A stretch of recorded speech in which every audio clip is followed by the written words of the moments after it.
You're listening to Open for Discussion, where, man, y'all probably shouldn't have said that. It tends to happen. Let's start the show. 750 East Music Group.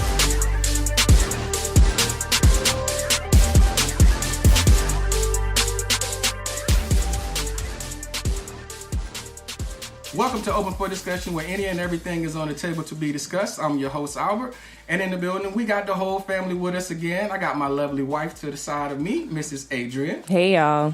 I got my boy Diddy Rowe, a.k.a. y'all know the rest. Summer Diddy. All right. Wow. We got his beautiful wife, Merlot. Hey, good morning to all my faithful followers. The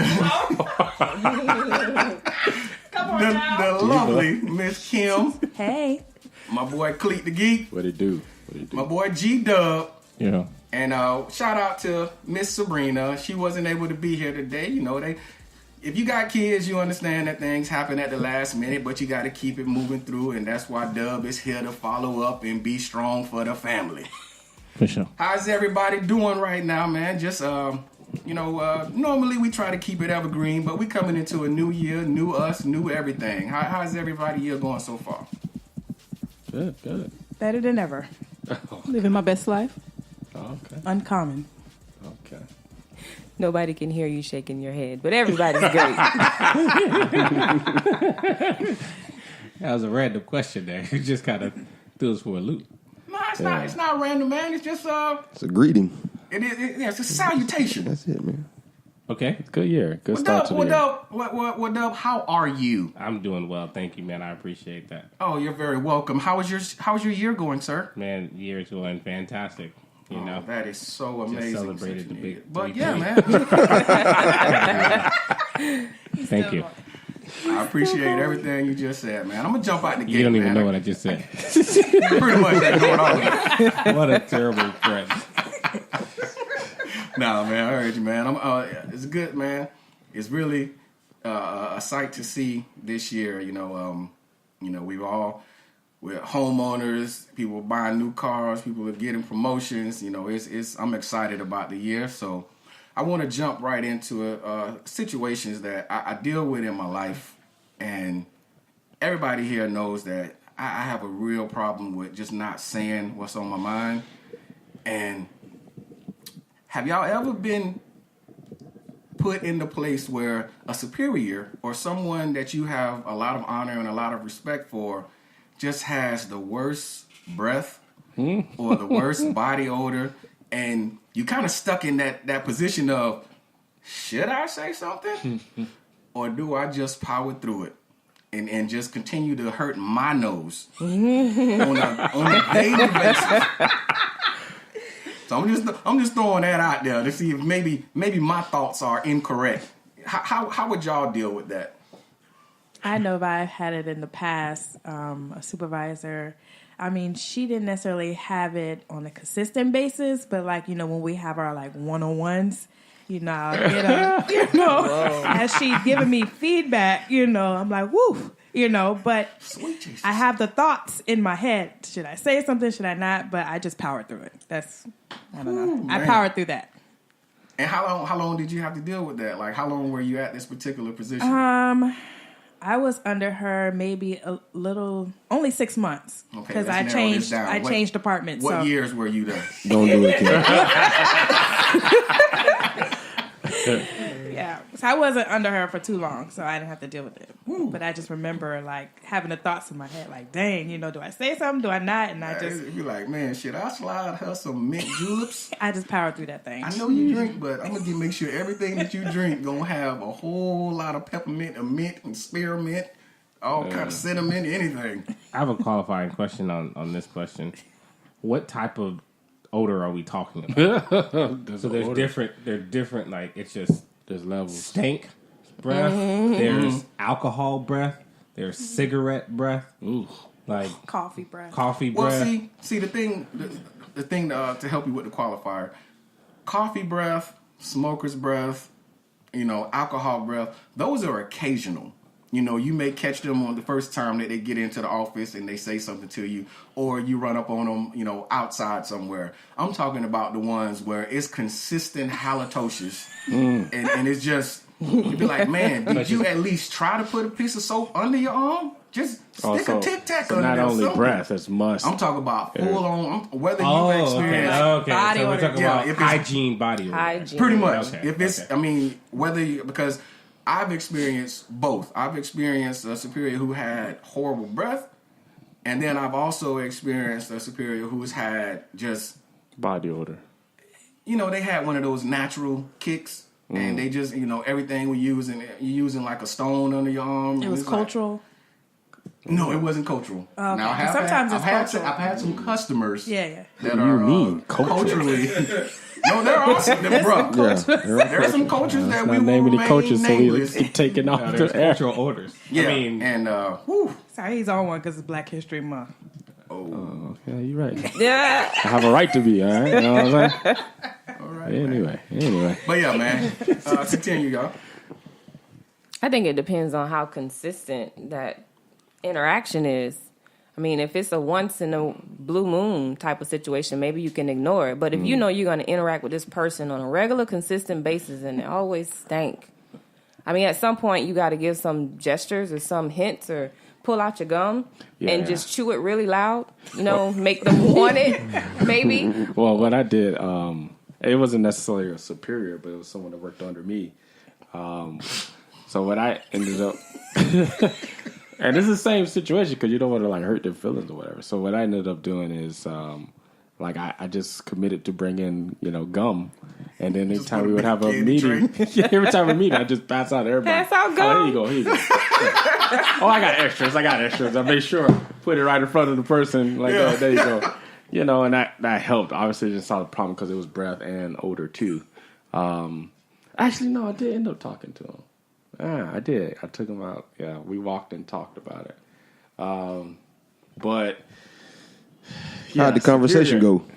Yeah, it was awkward. That's weird. It was bad awkward. I started with a whole bunch of Man, give compliments. He probably compliments. He probably flowered that thing up. Yeah, I flowered the heck out of that. Give an example, man, of how you how I approached the conversation. Like, exactly how the conversation went that you can remember. So since since he worked under me, I was an intern. I was coming from the standpoint of how to. How to position yourself in the workplace. So the conversation first, I was like, hey, you're doing good. You're doing a great job here.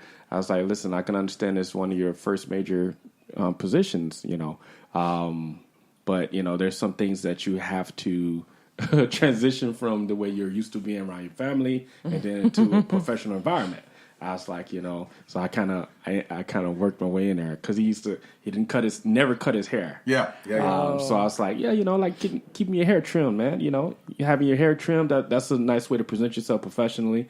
And I'm like, sometimes, you might be coming from lunch and you might be a little sweaty, So if you come to meeting, it gives off. So I itch my way into the professional have stance. the same sin as your underarms. Bro, I took you to HR, bro. I'm trying to deny my culture. HR was I took it straight to HR. HR was saying, thank you. We appreciate you. you. Don't talk to this brother. He out of here. So I inched into it. But that was a little different for your question because I had the authority to be able to talk to him like that. I think it's different when it's your superior.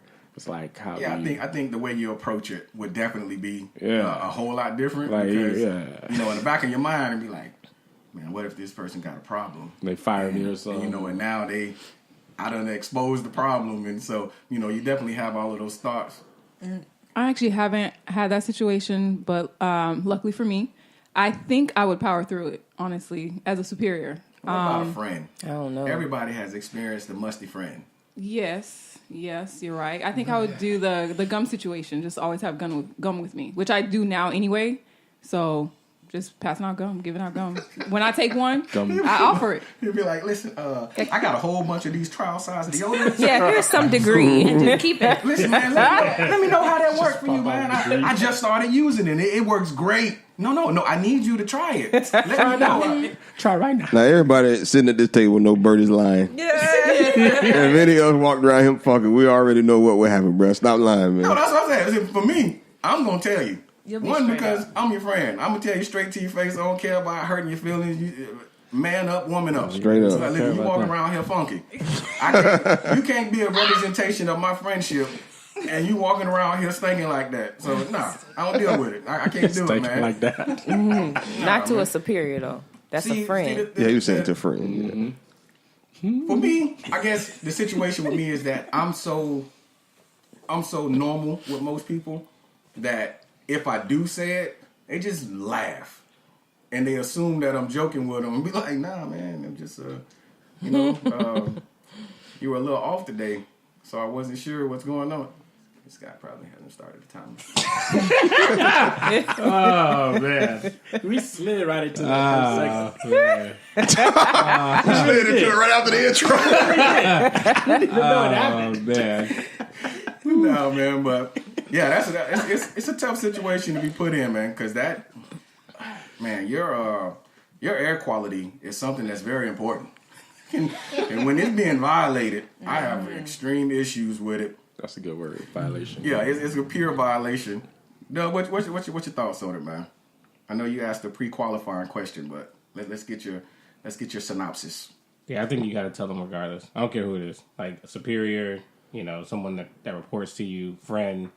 Like it's just it's vital for any type of relationship. I mean, I'm not going to sit here and allow you to not only harbor my work environment, but and everybody else is thinking the same thing. And I've been the person in most companies I've been with that you don't want to have the hard conversations with the people that we report to. I'll do it because I don't want to deal with the whole. Look at that. His breath so stink. Hey, his breath so stink. I don't like dealing with all that. It's just like, can you go tell the man that his breath is stink, please? So he can potentially rectify it. He could have a decayed tooth. He could have, like, Right. A dead tooth. We got to get this man a dental plan. We need to work on this. that could lead to better health insurance for the whole company. You Straight know up. what I mean? So, like, just having that conversation, I think is important to consider yourself a friend or to consider yourself, looking out for the person. It's not an easy conversation, and you can't just come in like, "Hey, bro, your breath," or "Hey, ma'am, your breath is stink." But I'd probably approach it by, if I did have a one-on-one meeting, I'd say, "Hey, listen, just want to let you know I really appreciate having these times, but when we have them, I tend to get an odor that's kind of coming." That's weird. Like, yeah, That I was not appreciate smooth enough. That's just No. I appreciate when you stink. Yeah, No, it's You not make a me wanna conversation barf. where you could use the method. But there's no good way to put. There's no good way. You That's have what I'm body saying. odor There's and no, or you stink. You got to go straight into it, man. The best thing sorry, is you because I stink as the care. person I I'm know. telling you. Exactly. That's You know, Be direct. and I would hate for anybody else who may be thinking the same thing. I don't know if they are, but I just wanted to be the one to tell you. And if I'm out of line, I apologize, but I just wanted to be able to let you know. Yeah, and HR wants to see you in 5 minutes. Listen, if it's the HR person, Straight Everybody up. in the HR. Because that's what I'm saying. It's not.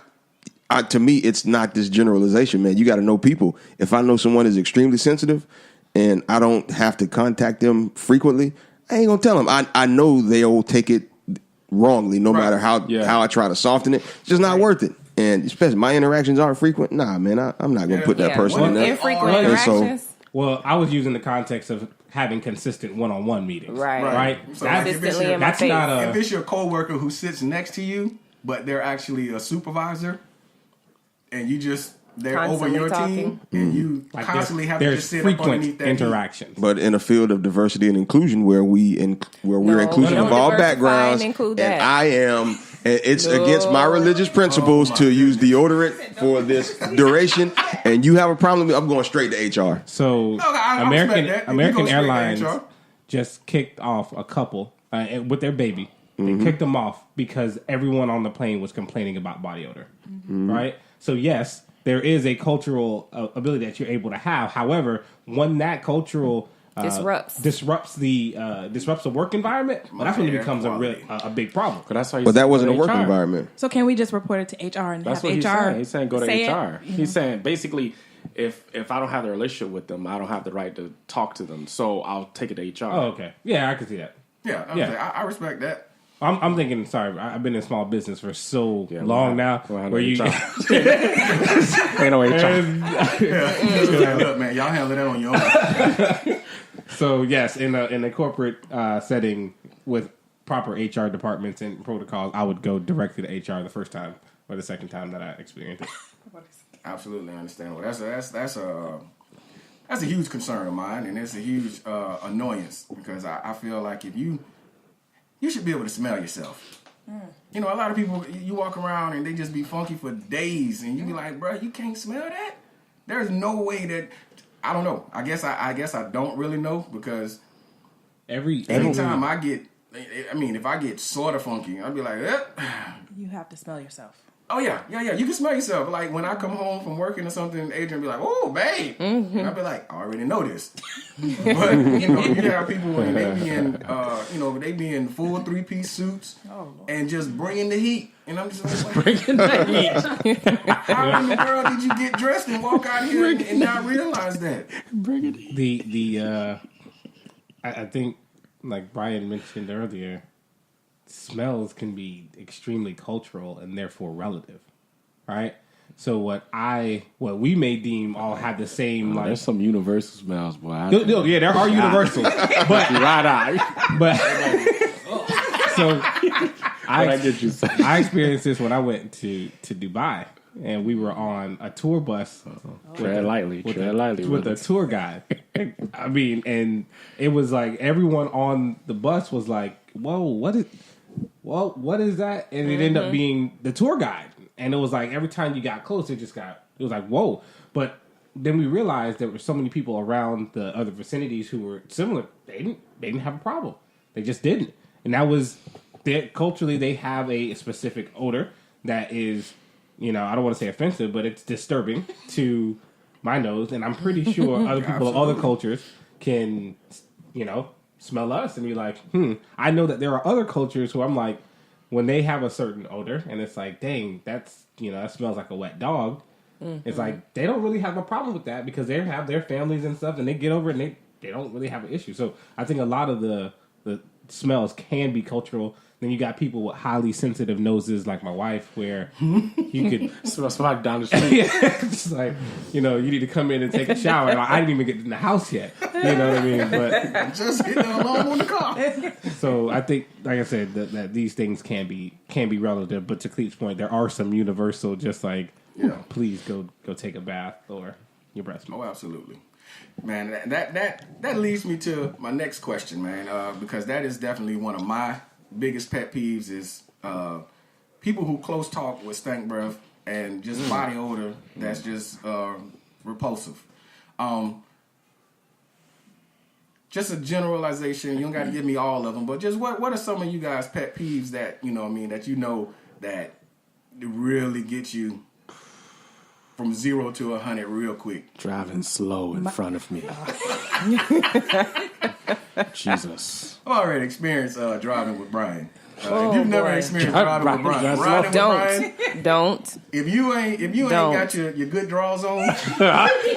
So is it fast or slow? Oh my goodness. Brian drives fast. Brian drives close up on people. And Brian gets angry immediately. And acts. Yes. I know he's a better man now, but my wife, she told me a story one time. Tell my wife. Yeah, we were driving. I will not name the location. Somebody did something, and the car went into park. On the road? On the road. Oh, that's as far as I'll go with it. It went into park. I said, what are you doing? Had a visitor in the car. Oh, I've never done that. Yes. Okay, I've never done that. But I made it home safely. I think Cleet may have you beat several. No, I would stop. I don't know. Going to a park? He didn't go into the park. Okay, so Cleet which might one do you want throw to go up some to? universal sign. in the past, somebody say long time ago. Long time ago. Ooh, Lord. And a few beeps. Long time ago. Yeah, glad Sabrina ain't here. But Yeah, Sabrina called him one time because she was on the phone. She said, what you said?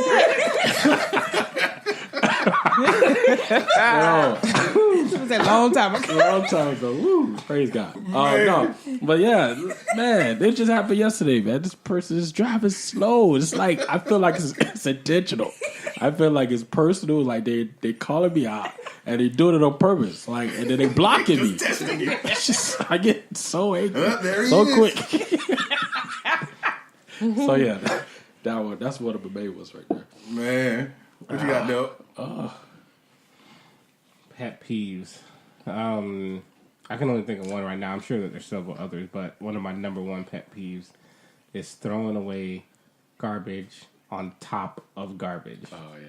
When the trash can is overflowing and you just get your garbage and you just put it there, like you slide it in on the corner. As soon as the wind blows, this is going to be all over Instead the of kitchen just taking it back and you out, walk out. I mean, this is every environment. This is at home. This is at work. This is at church. It's like I just can't stand coming to it. I just get so angry. I'm just like, all right, I'm just gonna take this out. And in my mind, like you say, I'm taking it personally. Who comes to the garbage can? You move everybody else's trash so you can input your trash, and then you don't do nothing with it. So that the next person who's coming behind you and they put something down, it's all just gonna come tumbling down. It's just disgusting. That's funny. Like Al's, mine would tie back into like body odor. I hate going into like a female restroom and just the scent of female odors.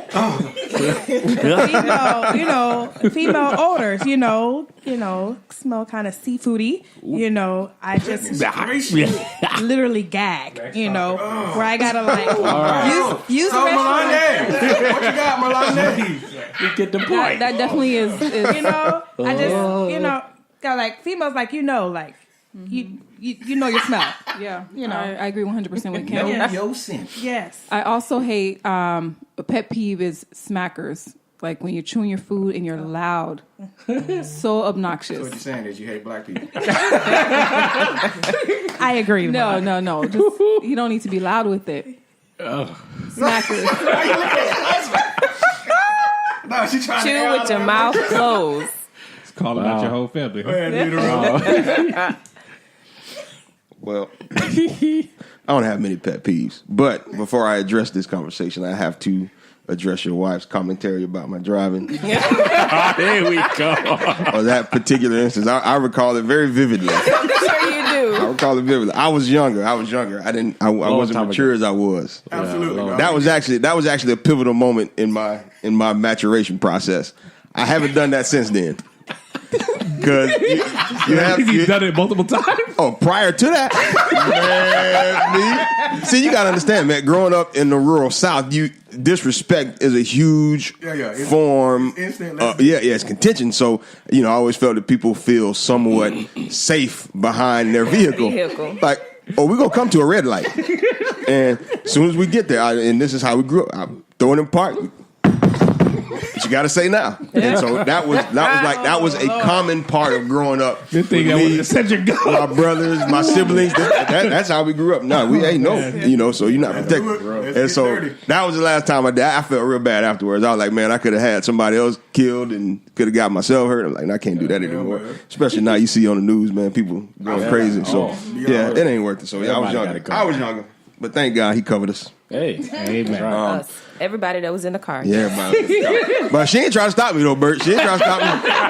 Listen, Car open the door, do the whole thing. She was like, "Go get him, get him, No, get him." I was startled. I was like, "What are you doing? Are we doing this? Is this real?" You cheerlead me on, Bert. Whatever. Yeah, pet peeves. I try not to take a lot of stuff personal, so I don't have too many pet peeves. Stuff that I get annoyed with, but nothing I can really identify as a pet peeve.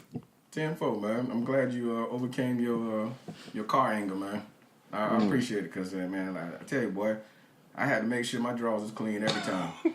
Brian will get within Inches. 2 footsteps of a vehicle and then hit the left signal And change lanes. and change lanes without looking to the left. And then he get next to him and just be like, look at that. So driving is an art and driving is a science. Yes, man, you you can got be it down, dog. defensive or offensive. I am a stellar driver.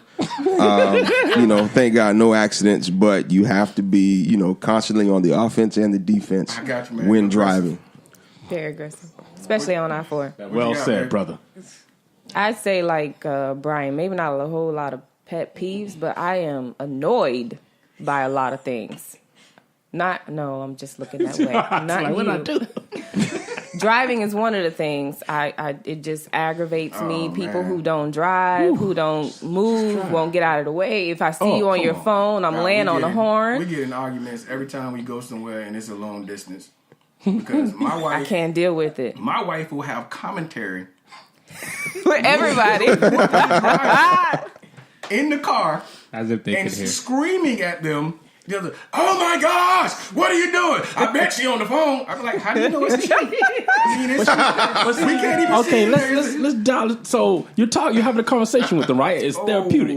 Yes, Right? it's We're tapping into therapeutic his for will. me. Right? Right. It's therapeutic Yeah. for me Yeah, that's because what I'm doing is trying to assess the situation that's happening and trying to help myself out so that I can maneuver properly. Are you assessing them? So when someone starts are arguing you with you assuming? about what you talking to someone else about, that's kind of crazy. I'm talking No, to it's the not crazy because I'm sitting in the passenger seat and then I'm holding on to the wheel. I'm holding on to the armrest. But we're not I'm talking to you. We're talking why to the person that's why acting you yelling crazy? at them? They can't Babe, hear why you. driving so fast? Why you so close to them? Babe, why you getting over right now? You know we finna turn right here that we just passed the exit. Okay. Sounds about right. Sounds like someone else at the table has this experience. How you doing, Cleet the Geek? Yes. I'm just saying. So if someone's acting a fool on the road, I'm talking to them. I'm like, "What are you doing?" And then someone's like, "Oh, they're just doing this." Whoa! I was talking to them. I'm having an argument with them. Me and you are Now cool. you're mad at your spouse. Well, yeah, me and the They trying spouse to arguing correct you and- and bring you down. Yeah, no, But I'm having an argument with the person, and I'm gonna be done. I'm gonna say, don't you crazy, whatever. I finished my argument and I'm done. But then she'll defend the person that's not even talking. Now you're elevated Because you even know what, more. I want to comment on this matter because I too am a stellar driver, and 90% of the time the other drivers are in the right. And somebody has done something illegal and then gets mad at the other party who's doing their due diligence Family meet. with the road laws. Like, how you gonna get mad with them following the laws? Like, I just don't There was understand. Like, why they going 60 and the 60 mile bar was on? There's a comedian who said that he had a line. He said, "You ever notice how everyone who drives slower than you is an idiot, and everyone that drives faster than you is a butthole?" Yeah, It's like when you think about it, it's like really you're either one of two things at all times. This person need to drive. Whoa, why are you driving so fast? You know what you want, man? Whoa. So I think there's only perfect driver when we're on the road. Most of the time, is going to be ourselves. We don't trust anybody else on the road. So for you angry drivers, it's okay. You know what I'm saying? Oh, I'm delivering. I'm only angry when somebody's in the way. Thank you. Yeah, which that's is it. Don't be in unless Because the you're whole driving point- at 3:00 in the morning. The whole it's gonna point be for being on the road is driving, and if you're not driving, you shouldn't be on the road. Yeah, you're walking. Why are you walking in your car? Drive your car. Drive. moving. Don't be on your cell phones. Don't be having a conversation. Well, y'all live some angry lives. How you gonna get angry over Right. I'm just extremely angry. Well, my biggest pet peeve is something that we all at this table have had to deal with, and some of us are even going through it right now. It's that for those of us that have experienced the wood or tile floors, y'all know that sound at 2:30 in the morning of little feet. Oh, Just tap tap tap tap tap tap tap tap. Oh, And then God. they Sorry. stand at the foot of the bed. Or they'll come over to you and stare you in your face. And scare you. Weirdo. Scare you. Throw you across the room. And then they say, You do "Can I it. get in the bed with you?" and as parents, we had got to the point where it was so bad that neither one. I ain't moving. I just sit there now and I pretend like I don't hear nothing. So they just go straight to Adrian's side. Yes, that's a pet peeve. And then they get into bed. So my question to everybody is, what is the age or what is the right way to wean a kid off of getting into bed with you? And what point did you get to that situation? Or have you not even gotten to that situation yet to where you're capable of keeping them in their own bed? I can tell you right now, we are not capable right now, okay? Because we are literally like, at nighttime, we're like done for the day, okay? We are out cold. And I ain't arguing with right them. now, it's like Paris right now, whereas when she was a little younger, she used to cry until somebody comes in there. But now she just walks out. Yeah, you don't hear her feet. You hear her crying. Yeah, she whines all the way to the room and then just gets in, And then go right to sleep. I'm like, and then Aiden now, he's older. Like, he has his times where, like, he'll sleep in his room, but then there are times where, like, he's like a night ninja. Like, he comes in, you won't hear nothing until you wake up and be like, how'd you get here? Like, he just sleeps. Zombie on your shoulder. Why is his feet in my face? Yeah. But right now, we're powering through it. Gotcha. Oh, one more thing on Aiden. Sometimes he wakes me. He's like, "Hey, can you get the cover? Can I get that pillow right there?" Dude, you act like this is your bed. why You left your bed with the pillow. He's like, Paris is laying right there. I can't. Can you move her over? you have a full bed over here, but dude. Oh, that's funny. Yeah, man. Definitely would love to hear the Smiths take on this, because I know y'all try to implement discipline in your household, but at the same time, I know y'all softies, and Merlot ain't getting up. Nah, we ain't got that problem. Thank God, we ain't got that problem. Our bed is restricted. It reaches its capacity with 2, and outside of that, that's it. So thank God, we ain't, we ain't got that problem. Now they will come in, but they get escorted right back to the room. We used to do that, man. Yeah, that's the only way. I was like, man, I'm gonna get up and I'm gonna take him, but walking across the whole house to go put him in the bed. Now I'm like, man, too much. Just get in the bed. Exactly. Yeah. Well, exactly what he said. We just got to the point where we're consistently telling them no. So it's just no, they don't do it. Livy. Are you saying we, or is Brian the one getting it? No. Oh, Brian's the one that got up, but okay. She said no from the bed. Yeah, no from the bed. No, and Brian would take him back. Livy is in her pack and play, so she just goes to sleep. She didn't fight. Oh, see, that was the good life. Yeah, when Victoria fought a little bit. Into a little baby cage. Mm-hmm. So that's all it is. Just a baby cage. Just get down there. All you can do is stand up. Yeah. See, but our kids, it used to be so bad because who was it? Was it all three? Well, all 3 of them. We had the pack and play next to the bed. We had the co-sleeper or whatever. Co-sleeper, yeah. And when we did put them down in the pack and play type thing, that part when they got out of the age of having to sleep next to us, they would just stand up. 3 a.m. Just stand up. Mom. And would not stop talking. Daddy, Mommy. And so it just, and then, you think you can wait it out and be like, man, I just ain't gonna move. That eventually it's gonna lay down. No. Nah, bro. 3 hours strong. They're just sitting there, just yapping. So 3 hours strong. You're like, just get in and put it in the bed, man. Yeah. I gotta go to work in 2 hours. Our kids have mastered the cough cry. Yeah. They literally like coughing their low dog. They're like, like you just started crying. Why are you coughing already? And I didn't realize it until when Ray brought it to my attention that Paris doesn't like Aiden. Exact same way. They're like, where did they get this from? practice. Yeah. Yeah, it's cool. All right, this is how we gonna do it.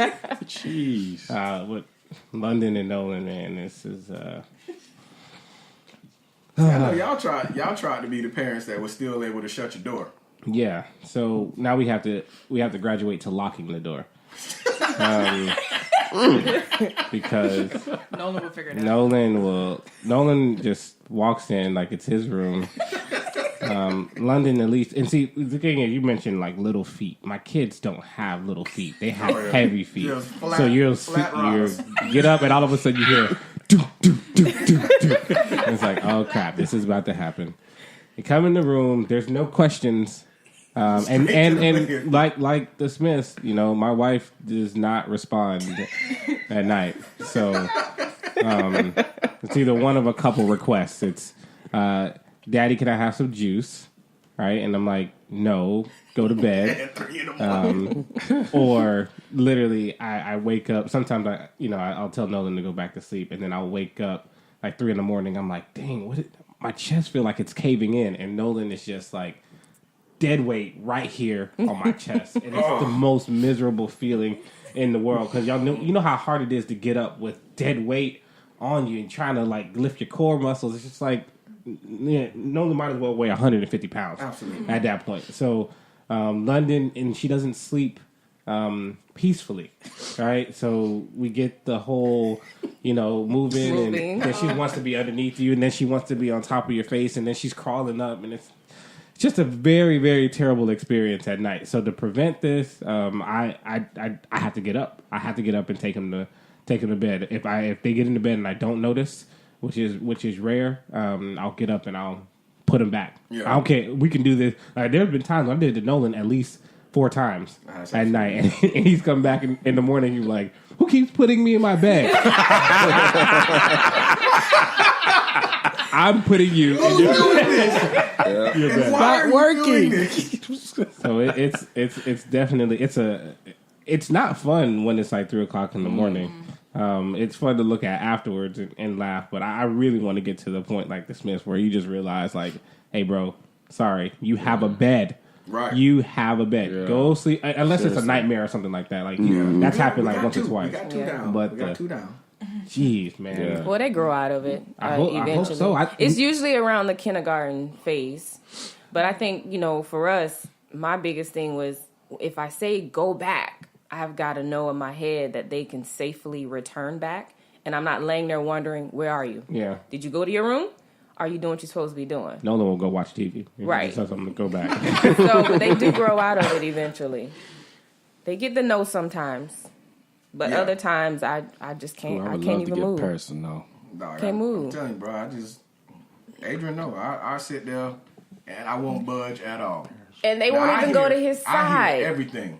When the door cracks, when the feet coming, if a smoke alarm, the battery get low overnight, I hear it. And see, I have to evaluate the situation to see if it's something that I actually that needs my attention, or if I can just stay here and pretend like I'm still asleep. Yeah. So the majority of the time, the kids don't even come to my side because they know I'm just gonna sit there and I ain't giving them no attention. If they ain't crying, if you don't feel threatened and you just want to get into bed, Yep, and I make him mad and I just throw him on his side. Take him and throw him in the at bed. this point, we basically about to fight and come to fisticuffs because I'm already upset. But yeah, man, that's one of those situations where you really, if you don't have a plan, you'll find yourself in pure frustration, or you'll be like the most of us and you just gave in and just decided that sleep is better, and you'll deal with it the next time it happens. But The next day. Deal with it. See, that was my issue. the next day. I told myself for a little bit because Nolan he didn't used to come in the middle of the night. He used to always stay in his bed. Now he had like a slew of nightmares that might have lasted like 2 weeks, where he would get up crying. That stopped, and then from there he decided, oh okay. When he got to kindergarten is when it really started. I'm like, dude, like, no, buddy, come on, like, and for me it's fine until like when I truly value the sleep that I get at night. Absolutely. And when I wake up in the morning and I feel like I'm out of breath, it's not an enjoyable process. Cool, yeah. I in all honesty, it's a subject that we definitely don't want to continue in our life. And like I said, we got 2 out, and we got 1 we still in the struggle with. But I got to shift y'all in this direction, and it's gonna get a little dicey. And hopefully none of us are actually going through this situation right now. But I heard when I read up on it, it made me a little curious to try to figure out why this is. And what I'm talking about is, in a recent study, they found that women are now leading in extramarital affairs by more than 40% over, of course, what, men used to be the leader in that category. But my question to everybody is, with that being said, why do y'all think that is right now? Of course, I have some ideas that may not be true for every situation that's going on, but just want to throw it out there to see why do y'all think that's happening right now? I think that statistic needs to be challenged. Yeah. I don't believe that at one point men were the dominating force in that area. I believe that women could have. It's not a 100% accurate study because it's just a survey. So yes, there could be a room for error as far as people may not be telling the truth or things like that. But I'm talking about simply in terms of women could have been doing it just as long as men been doing it. We just didn't know. We're ignorant. Very much so. And we think that, while she's to the party. While we're at work doing our thing. Oh, yeah, she's just at home cooking. Well, and the gardener all of us and whoever coming to the crib. We've always heard the statement that, men are dumb when they cheat. They're going to be the ones to get caught. The women, they do it on the low and they don't never get caught. So, we grew up, especially as guys, we grew up hearing that all the time. But just going off of this study alone, without setting any additional parameters, like what makes you think that now is more open and it's they're actually admitting to it? Let's just say that, because before the studies would say that the women would say no, I'm not, or the guys would say yes, I am, and so forth. But now it's come to the forefront that women are just saying, hey, it happened, and this is the reason why. I think it's perception, right? The perception when a guy cheats or does something like that, or he's just being a dude. I mean, the whole perception around women in the U.S., and I'm happy about this, is changing, because for so long they have been put down as a second-class citizen, because in this white male-dominated society that we live in, and they had no voice, right? That's why so many sexual assaults took place. That's why so many rapes took place. But now women are finally starting to get the platform where they actually have a voice that matters. And because of that, it's like as that empowerment continues to grow, where the stigma was at some point, if you are a dude that sleeps with many people, you're just you're a player. But if you're a woman that does the same thing, you're about it, or you're a a whoremonger. But now it's like women are like, I don't care if you can do it, I can do it too, and that narrative is being accepted widely more. So like I said, I don't think it's always been something where women can do it more. I think it's always been happening, but now it's being more accepted. It's like, all right, well, a dude is more willing, you got a husband, that's okay. I don't want no responsibilities anyway. And a wife gets to the point where it's like, look, I'm having an affair. What's up? And she is, wives can be more breadwinners now, right? So but they are making more now, have the opportunity to have these higher leadership positions where it's like, I don't need a man to sustain me. So I think that's one of the main reasons why it's happening. Now, at the end of the day, all these people need Jesus.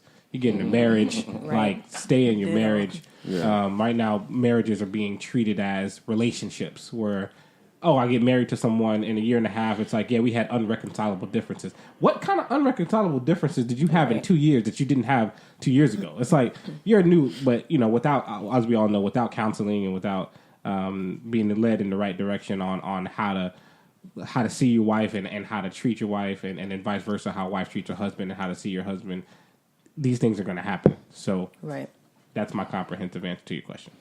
I was going to agree with Wayne, saying like, it's a different day and age right now where women are more confident with their voice. So, like Wayne said, like, I don't care what anybody's going to say. Like, men could do it, so can I. I mean, look at like the R&B singer K. Michelle. Like, she's straight up. That's all she sings about. Yeah. So, whereas like back in the day, like our grandparents, not to say like it wasn't happening with women, like, having extramarital affairs, but like they were not as vocal with it, So, yeah. Right. I agree. I think for me, the way I look at it is it seems as if it's somewhat generational. It's how, like the boldness, right? I would say typically the thought is that the woman is strong, the woman, doesn't step outside, or the woman, tries to hold things together. But from generation to generation, you have this different boldness. And a lot of it probably has to do with social media and everybody being exposed to so many different things. But it's like, I don't have to take this. So it's a different take on how things are and how things used to be. Like Kim was saying, with your grandparents, no matter what, they stood strong and they wouldn't bend. Now is this confidence and this boldness, like, I don't have to take this. I don't have to do it. So I'm gonna do what I want to do. And like Wayne was saying, it has a lot to do with teaching and your example that's before you. But a lot of people have that boldness where they just don't care. It doesn't matter anymore. Very true. Very true. Go ahead, Marlo. My bad. No, I actually have nothing else to add. I mean, everybody hit it on the head. I agree that women feel more empowered nowadays. You know, they feel like they have a voice. They don't want to be a victim anymore. So it's like, well, it's already happened. You know, whether they know their spouse was cheating, so now they're like, they don't care. They want, you know, they're going to do what they want to do. So I definitely think it's, you know, with the feminism out there and just feeling like they're stronger than they were before. And of course, social media, seeing things out there that they just don't want to be a victim anymore. So they're like, okay, I can do it too. Even if it's wrong, they can do it too. Yeah. So. You got nothing, man? You got Got none. Yeah. B, what you think, man? Nah, similar sentiments. Societally, times have changed. Quite frankly, you know, infidelity, sexual promiscuity is nothing new under the sun. So it's been going on for a long time. I think now, like everyone's alluded to, times have changed. We inherently live in a misogynistic environment. You know, coming up, it was always the wife's duty to be the noble pillar of the family, so to speak. We would accept infidelity from men as that's just a man being a man. That's a guy being a guy. That's what they do. When in actuality, that wasn't true. But again, who controlled the narrative? Men did. Right. So, of course, it was easy to somewhat soften any types of infidelity or misbehavior on the part of men, while at the same time demonizing women for doing the same thing. So the narrative has shifted. So men don't control the narrative as they once did. I think even the Gillette commercial, which infuriated a lot of men, right, harps on some of the changes in behavior, the Me Too movement, the overall acknowledgement of women as to, you know, their place in society, you know, now challenging those perceptions that were once pervasive. Again, now they have more of a voice. And so, you know, again, they can say, shoot, hey, they do it, so can we, you know, equality, you know, I am woman, hear me roar. Again, you can look at the breakdown of the family, the breakdown of the validity in marriage. Again, man, none of this stuff is new, but I think, you know, opportunities now, you got more women in the workforce now. So now you have an ability to, because I think one study said that the majority of men who cheat with someone they know. Right. So at work, which is, I heard, one of the most common places. So now you have more women in the workplace.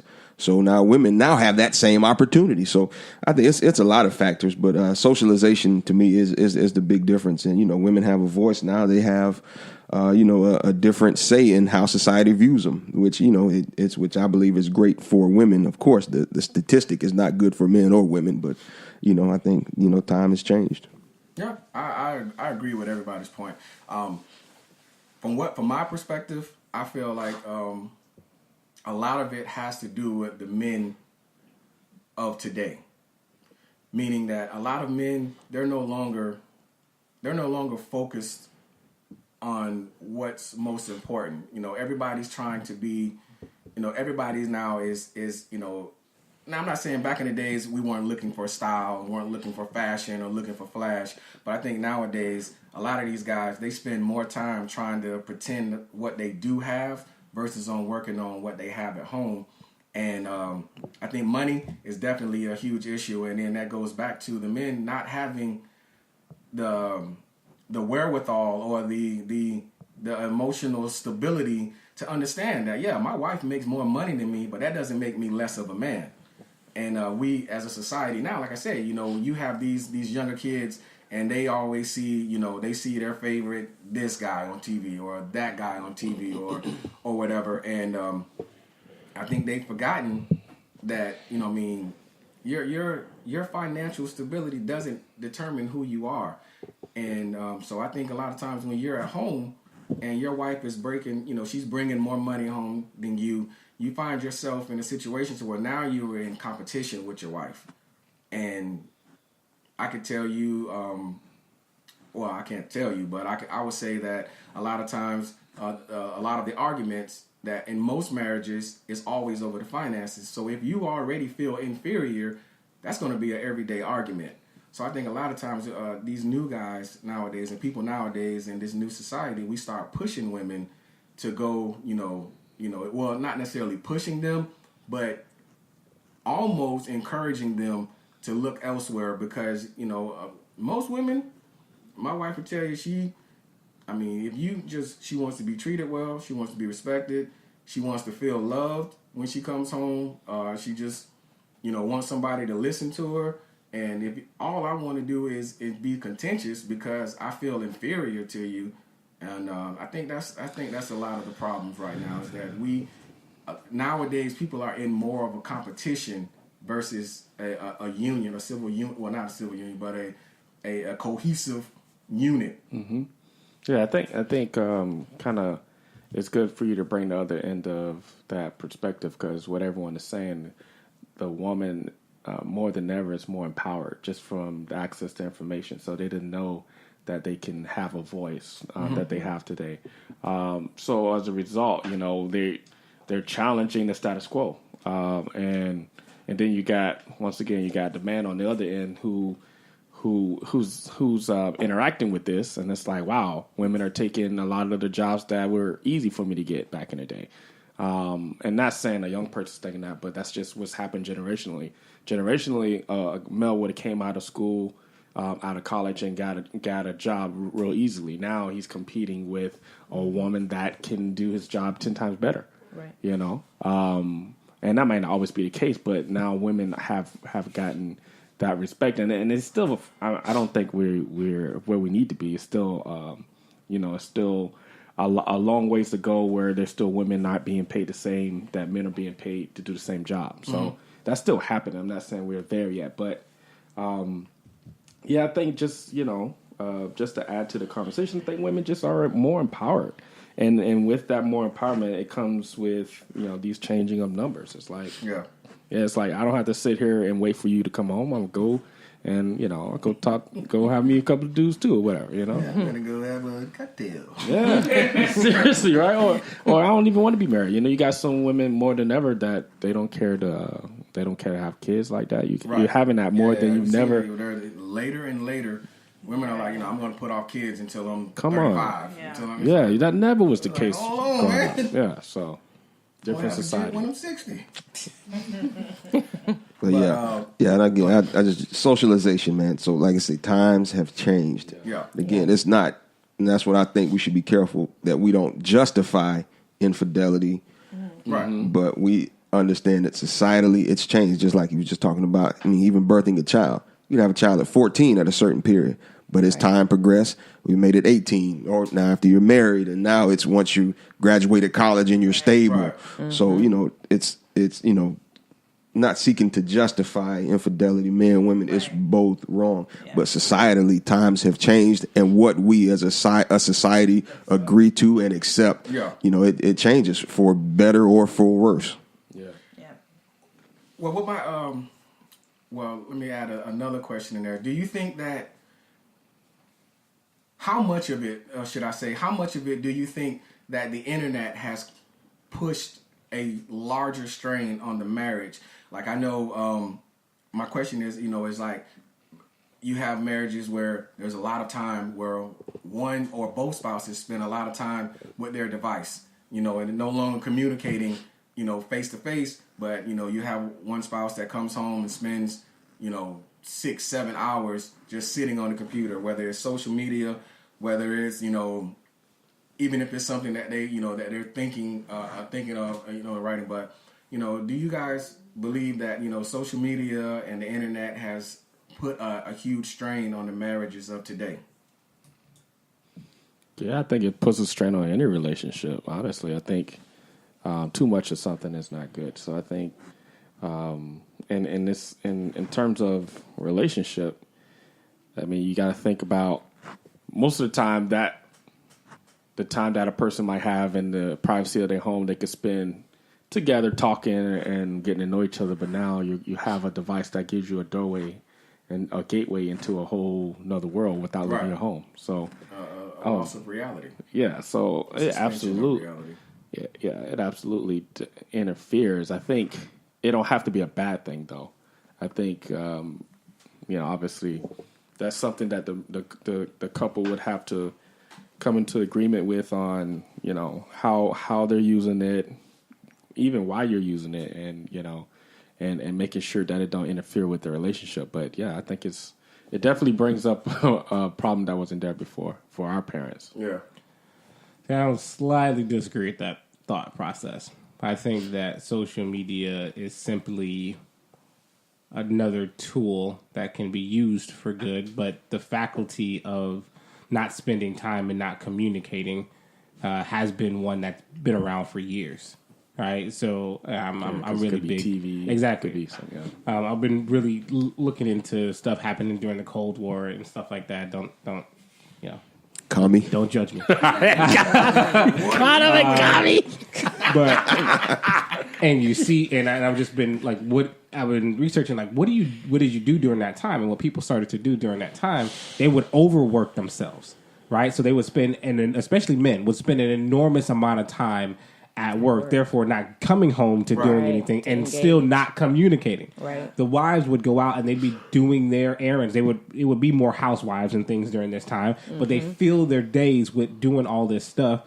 Yes, they do have time for a family dinner, but after family dinner, everyone's going to bed. There's still not that opportunity to connect. So I think regardless, it's going to be between the man and the woman to make the time to communicate. It's just there. It's like that whole gun control debate. Do guns kill people or do people kill people? Well, if I had less guns, people, we wouldn't kill people. But if you had regulations on the people, then less crazy people would get guns. So I think that... Stop promoting your pro Second Amendment agenda, you NRA card holding member. Always infusing the Second Amendment right into any conversation. Got a fellow Republican here. I apologize, guys. Please ask Brian Smith if he owns a weapon under the Second Amendment. Okay. No. Okay. But that's the thing. It's like this is a tool. But before guns, there were knives. Before knives, there were stones. Right. So it's just another tool. Crazy people are going to use this instrument to bring about destruction in regards to social media, or they can use it, like please say, as a gateway into another world. This is a way that we can dream. We can see things that we never saw before. We can really experience things. I love looking at Thrillist, which is a travel thing on social media, when they take you to all these places around the world that I would have never seen. Like, just in that experience, there's videos and there's music. It's like you can really paint some time meditating and going to do these things. So it has a lot of good, and it does connect you with people. But if you're not using the faculty of communication right in marriage, just going to throw it down the drain. Right. I think it has good, and I think it has bad, and I think it all depends on the person, the level of maturity, because you think back in the day, you can sit at home and you can think about the things that are happening in other homes, what might be good and what might be bad from the comparison standpoint. You don't like to compare, but, all you did back then was wonder. I wonder what they're doing. I wonder what makes them happy. I wonder what's keeping them together. Social media exposes things that are good and not good. Because one, you look at a situation and it looks like everybody's so happy and so great. And then if you're not mature to understand that, that's nothing. It's just the highlights. Right. You take it in the wrong way. You take it in the wrong sense. So sometimes having that exposure to those things can affect relationships in different ways. Now, the relationships are already, relationships have always had issues. Right. Like you said, whether it's not communicating, it's TV, it's this, that, or the other. But I think that social media does create another platform for people to see the lives of other people. So Platform. I can't help it. I talk with my hands. Yes. Preacher. But yeah, I think it. You just snort, man. Did. She revelated. That's a revelation. Yeah. Okay. It helps you understand what I am trying to articulate. No, but that's yeah, I think, it gives a lot of exposure into things that make people think that a life of someone else is better. Yeah. And it may not actually be true. And so instead of you focusing on what's important because of your level of maturity and handle your business in your own house and stop trying to compare yourself to somebody else, then you're looking at social media and thinking there's a greener grass on the other side. And it's really not, because if you were there with them, you would see, that's fake. It's phony. They're trying to give you the bright points of their life, but they're not giving you the real deal. Right. That they're experiencing the same type of things that you are. And, I don't know. That's just my take on it. I agree with Adrian. That's what I was going to, harping on as well. Like, social media gives you, it has its good and bad, of course, but, you have to, know yourself. These things that people are showcasing on social media are just the highlights. Like, there's even people we know that we went to school with, they're highlighting, we don't have no kids right now. We're traveling. Yeah, right. We got good, positions. And these people are no longer married. Right. So, it's just the highlights. It makes you unhappy. And know yourself. You get unhappy for no reason. It's like, right. You would have never been unhappy had you been exposed to that information. Mm-hmm. So, again, here's another anti-take, right? Comparison breeds discontent. Right. Regardless. Whether you see it on social media or whether Bob comes to the office telling you about, how he just came off of his 14-day trip to China with his wife. Right? You're going to have that opportunity to lust after what somebody else has. Right. So I think what it does say, like what the two of you are saying, is like it does take maturity to look at it and be like, okay, well, I can be happy for this person and not get angry. And if we can't do that, then it's like, okay, well, I'm just not going to expose myself to that because I can't deal with it. Well, that's what she's saying. I mean, so it's an intrusion on your privacy in a sense. So if I go to work, I interact with Bob and he tells me this information. But what happens with social media, this stuff comes into my bedroom just from me scrolling. Like, I'm minding my business, I'm scrolling. Now I see all of this stuff. I wouldn't have been exposed to this outside of social media. If I'm looking at somebody on TV, in our minds growing up, you did something to get to TV. Like, oh, you won this contest. Oh, you're an actor or whatever. But now this is everyday people who I would have never known what you're doing in your life. But now I'm in my bedroom and I'm looking, whoa, look at you. You're jumping out of a plane. Now I have this thing I have to... I don't want that life. Right. But you said this is the highlights, right? So it's the most extreme things people are doing. So then you're like, now you have to, in your mind, battle this thing and say, okay, let me look at this and say, I don't need... you have to deal with the whole comparison thing. So she's saying that's the challenge it brings to the marriage. It brings where before you didn't have that challenge in the marriage. You would have those exposures... you go over your friend's house, you go to work or whatever, but now you're minding your business in your home. You just open your phone and boom, here you go. Now you got to deal with these thoughts because these things are on your device.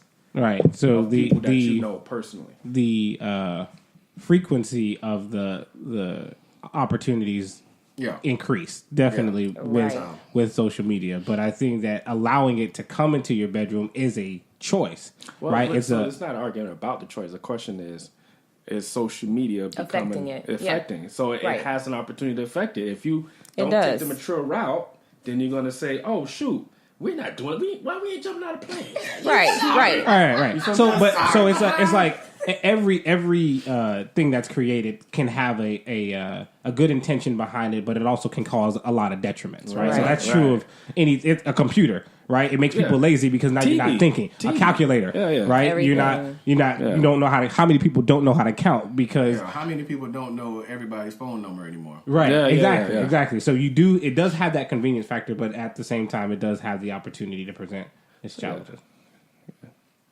I got nothing. No, I'm kidding. Well, I mean, I can admit between me and Brian, I am the one that's usually stuck to my phone a lot. So what you're saying is you need to be on punishment. No. Me too, Merlani. Not Me too. on Me too. Hashtag me too. Yeah. So I admit that. Earlier this year, So me we're and gonna Brian. do better. Yes, we are gonna do better. I love these Hashtag moments. me too. Yes. Okay. Brian and I do have these talks on what we want each other to work on. Usually, for the year or whatever. And for me, it is, just being on my phone. So what you're saying is you haven't listened. No, I'm saying. I'm not saying that.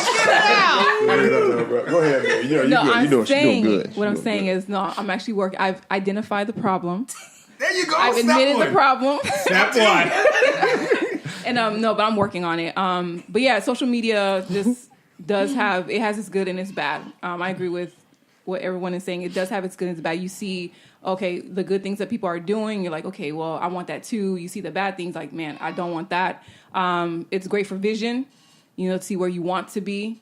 So it has its good and bad, but it's just the balance on how much you're viewing it. So That's the word right there. yeah, everything's balanced. So Yeah. So, yeah. are you happy, babe? yes. All right.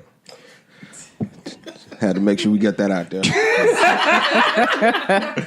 But I think we've got to be careful that we don't give social media too much credit for marital discourse. I agree 100% with what Wayne was saying. It's a tool. For me, I personally believe that social media is an amplifier. So if you're discontent, social media amplifies your discontent. Yeah. Right. If you're happy, You that highway to heathen. yeah, social media will amplify, your happiness. Again, we utilize social media as the metric for value nowadays. Prior to, Deep stuff. like when we were growing up, we thought success were people on TV, Yeah. people Right. that we could see in magazines. That's good. And now what we can now see social media, except these aren't celebrities. These are your friends, your Yeah. co-workers. And now you get that the view of what you perceive their life to be like through what they're presenting on social media. Exactly. And you're only going to see what a person wants to present to you. Right. So, and this is all stuff we know, but again, socialization, this is what we accept as success, is by what we see. And now social media, has amplified that. I mean, before social media, you had chat rooms. I mean, you can get in the chat room. Man, College Club, baby. You know what I mean? I remember Black Planet. Black Planet. Come on now. Black Planet. K Caramel 22.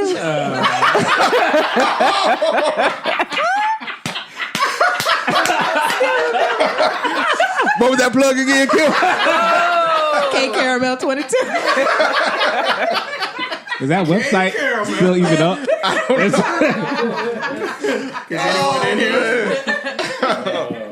Dang. That is too funny, man. Yeah, man. So it's a progression, and now they had the whole Ashley Madison thing to where people could go out, that was big. yeah, man. It's a cheating website. And a lot of Yeah. people, And were undercovered and in the it, data got exposed. Like they had 50 million users that got exposed.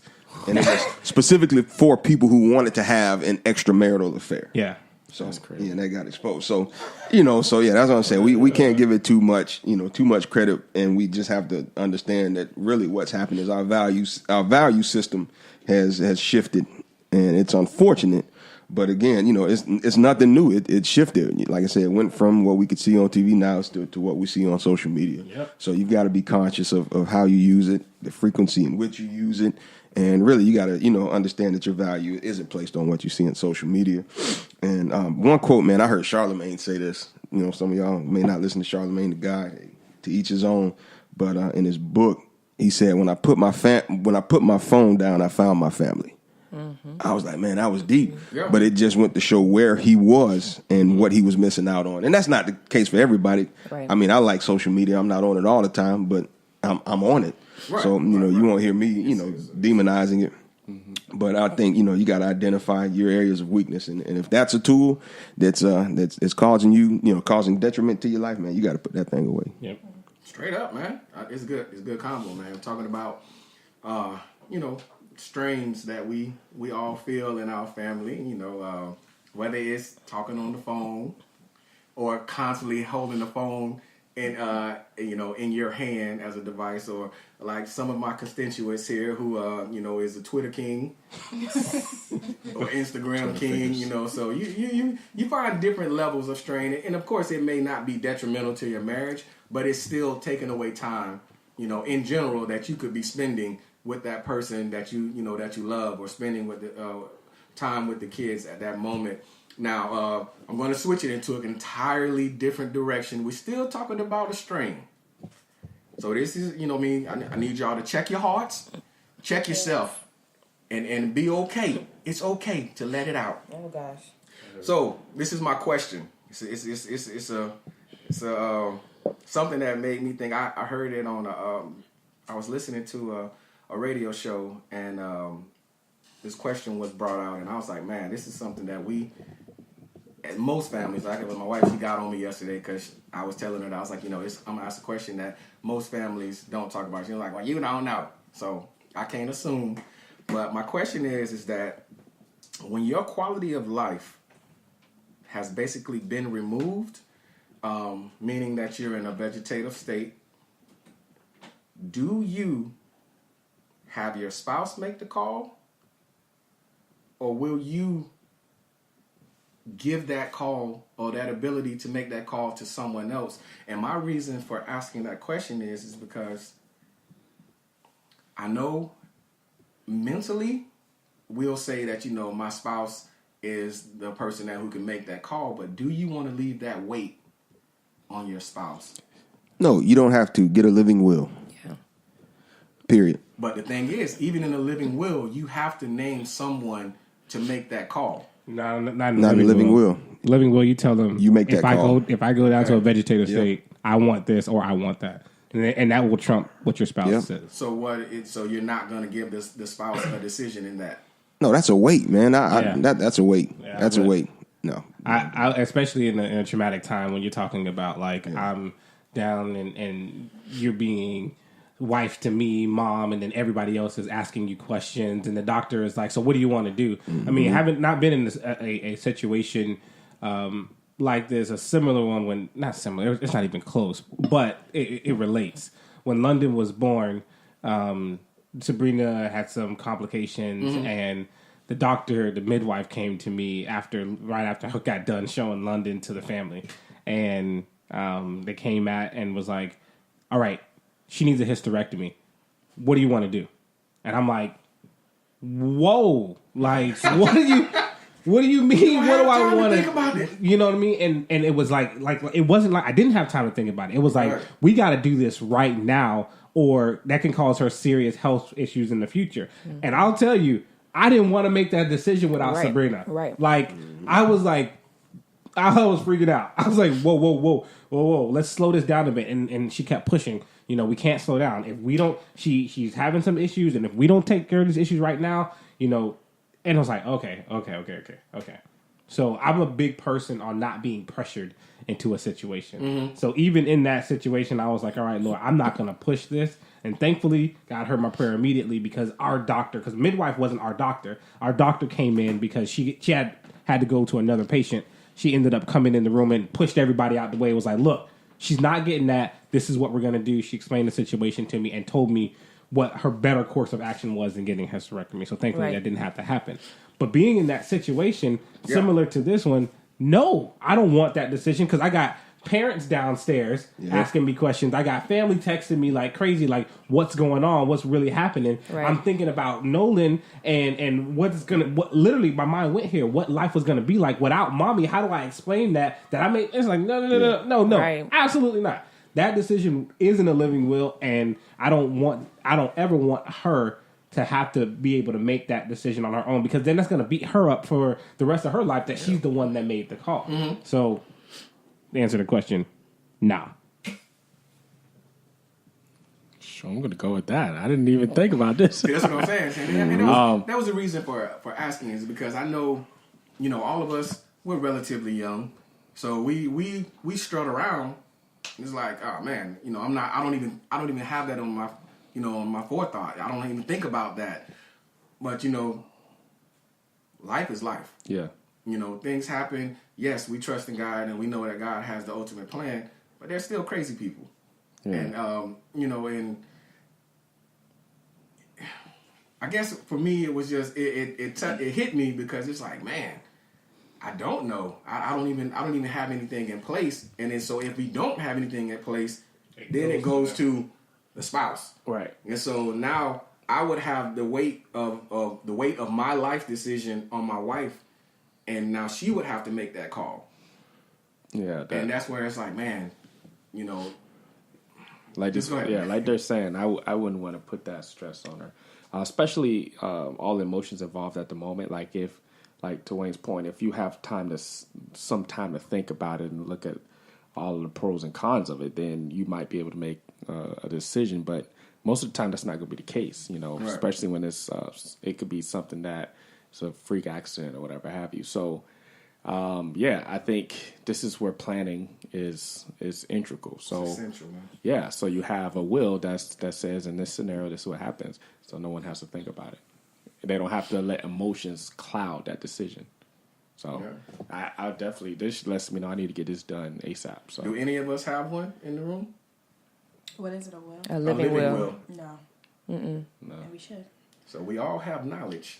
Yeah. Well, I think it all Not ties understand. back to actually having real conversations. Yeah. In we your don't household, Correct. in your No. marriage. We're not to talk about that. We're not talking about dying. Yeah, I mean, but it is something that's important when you're together and you have a family. Those real conversations really do matter. So if you're talking about it, then you can get to a certain point where you can establish a plan. And then you can create a living will based off of that plan. But when you never really sit and have those conversations, and ties back to, allowing other factors to affect your life to keep you from having those moments, then you miss out on that. And then the person is stuck making that decision because it happens all the time. We've had 2 cases on my job over the course of 3 months where someone had a stroke. Actually, 3 cases. So now they're upset because they have to depend on their family to make decisions for them. The family doesn't want to make the decision. There's nothing in place. There's nothing there, but somebody has to say something, and then they can't take care of themselves. They have to go to someone else's home. So it's important to talk about, different things, not really knowing exactly what could happen, but just to have a plan in place. While we're talking about that, I'm going to put this shameless plug in here. Life insurance, people. Life insurance, $20. $30 a month. Make sure, especially us, our people, do not have to have our families do GoFundMe's to bury us.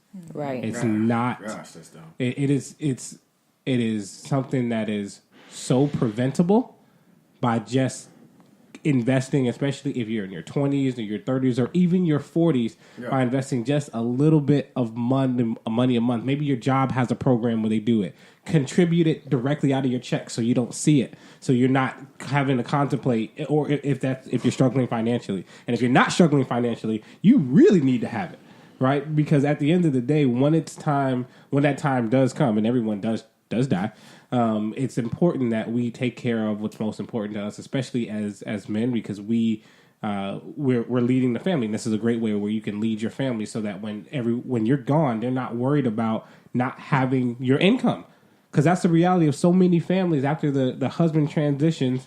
If there's no life insurance, those were joint bills. We got these bills together. And now I'm halfway doing it. And now if you have a single... And debt as well, because that debt transfers over to the spouse. It don't disappear. Right. Especially Sally Mae gonna get her money regardless. Okay? So we need to really make sure that we all have life insurance. Doesn't have to be anything crazy. You get like a $250,000 policy for really, really cheap, I've seen. But it's like, go get it. And if you have insurance on your phone and you don't have life insurance, you need some Jesus.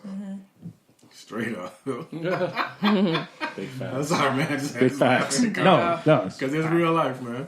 We will Make sure that phone don't. My screen don't crack. Yeah, But man. then, We have a definite priority problem, and as we can see, that just because we have knowledge of something doesn't mean that we have understanding of something. Because we're all, like I said, we're 7 deep in here, Well, 8 deep. How many of us is it? It would have been. It would have been 8. It would have been 8 with Sabrina. So we're in here 7 deep, 8 deep, really, because Sabrina is still within, and not one of us have a living will. I technically have an email written, but Sabrina don't know where to find the email. So Yeah, so that's then- pretty much And then this is crazy. I just did a quick Google search. Like, Oh, yeah, there's a templates. form. There's a template form that LegalZoom. all you have to do is fill it out. It Fill has it all in. the form, So the like, pieces. where do you like And Get then it you just get it notarized. notarized. Who do you Just get it just get it notarized. notarized and you where save do you it. keep Where- in your like records, in Google like, Drive, wherever. like in Yeah. your Keep your documents. important Yeah. documents. Important docs, right? So it just has to be notarized, and that's it. But I don't know. I think it's all of our realization that we really don't see death as something that we'll face immediately. Yeah. And Right. As you know, we're all still young. facts. Yeah, that's true. That's one of the things you like. Well, I put it off until Right. until it's I'm in Until death it's too age. late. like that can happen. I could die any day. Okay, right, but put the pen in my mouth. This is what I want. He's like, you don't have the capacity. Yeah. You don't have the That confidence to actually make that decision, sir. Yeah. But yeah, man, I said all of that. With that, basically one to get us in line as a unit, because we need to hold each other accountable to make sure that if something ever happens to either one of us here, that the burden is not left on the remaining family or the friends, and we're all trying, like Dub said, we're all putting a GoFundMe together to make sure that one of our funerals is covered, and putting that kind of strain on you. But this is another situation that came up, and it was also something that struck me, and it didn't really strike me in the whole we need to talk about it, but it was interesting because I don't know if any of you guys are familiar with this lady named B. Smith. Oh, yeah. B. Yeah. Smith is a lady who she's opened multiple restaurant chains on the East Coast, and she's a lifestyle guru. She's done a bunch of things, but she is now stricken with Alzheimer's, and she's in a late stage of Alzheimer's. And if you've never had to see somebody with Alzheimer's, it's ridiculous. But her husband, he didn't divorce her, but he has a girlfriend. The girlfriend lives with them and helps take care of the wife. Who's the opposite race?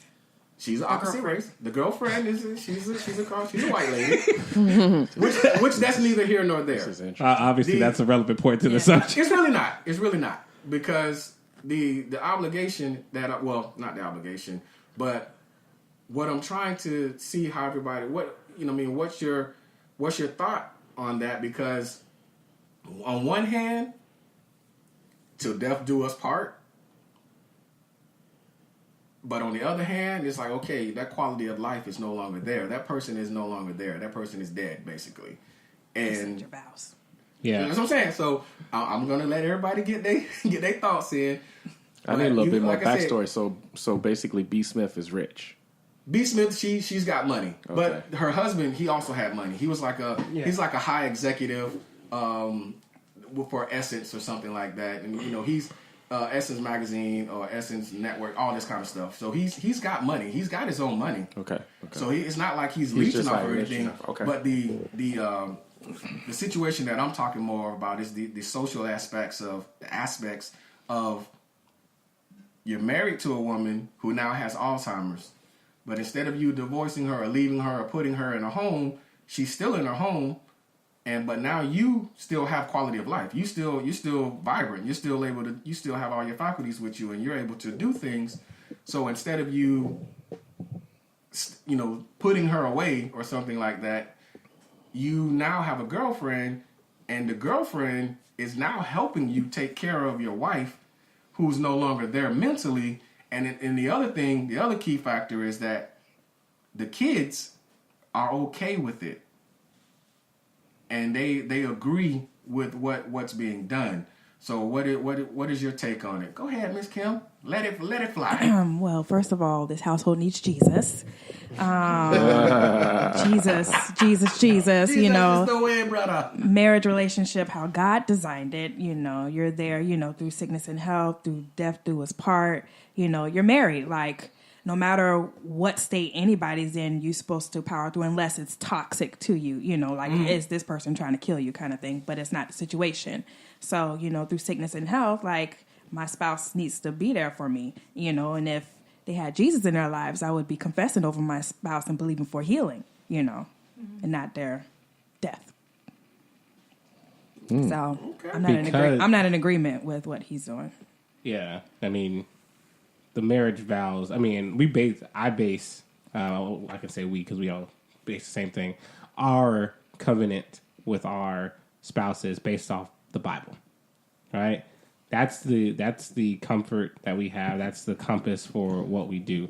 And if a marriage vow says that you are there till death do you part, then that's what it means. And anything outside of that is extramarital.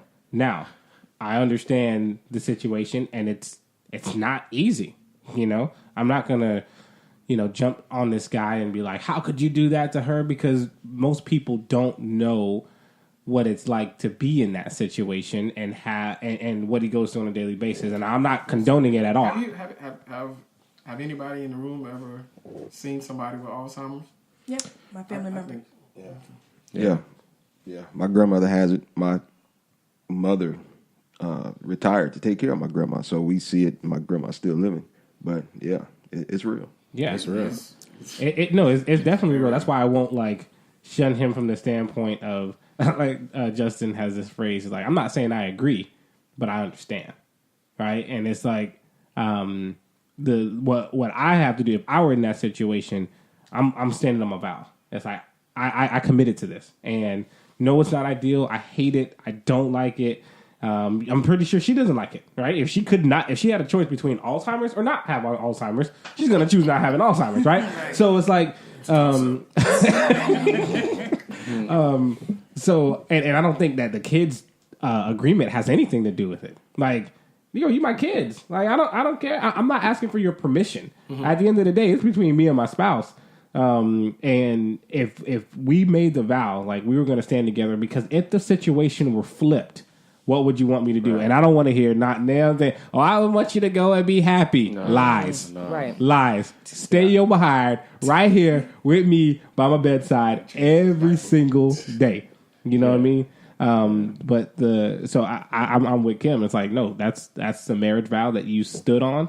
You're in a situation. You have to continue throughout that situation, because doing this, you're thinking is helping her, but is it really helping her? And do you really have that expressed love for the person by doing this? It's like, man, yeah, I'm not down with it. Hashtag faith fight. Hashtag power through. Yeah, that's a strong one, though. Okay. My husband told me go ahead. I agree. I agree with Kim and Wayne. I've also, obviously seen, people with Alzheimer's. I'm in long-term disability as my current career.